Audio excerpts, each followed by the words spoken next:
Пратеникот Скендер Реджепи останува поддржувач на парламентарното мнозинство се додека владата се залага да го почне реализирањето на програмскиот договор со алтернатива. Јас ќе бидам тука со убедување дека има и време и капацитет да се реализира истата. Вели во одговор за Телма пратеникот кој од приватни причини надвор од државата. За одлуката да делува независно во собранието, а со тоа и да ја напушти партијата чија основаче, вели дека не била лесна, но била неминовна. Лично несогласување не сум имал со никого, но и не дозволив да бидам заложник на едно политичко раководство кое за помалку од една година ја преполови гласачката сила на партијата. Јас чекав тесното раководство на партијата да донесе одлука со која ќе се подобри досегашното едноумие во партијата, но тие со последните одлуки го продлабочија тоа едноумие, поради што мојата одлука за независно политичко делување беше неизбежна.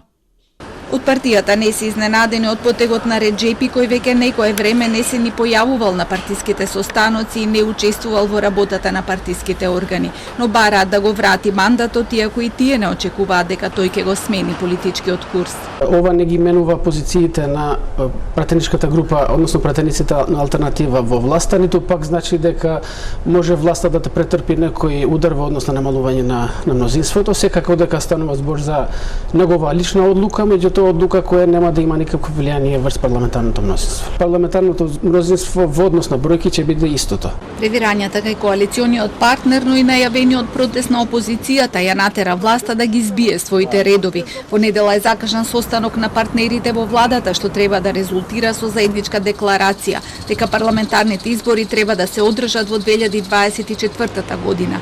Една од главните теми на состанокот ќе биде и прашањето за деблокада на македонскиот интеграцијски пат, што се наоѓа пред многу неизвестна, но клучна недела.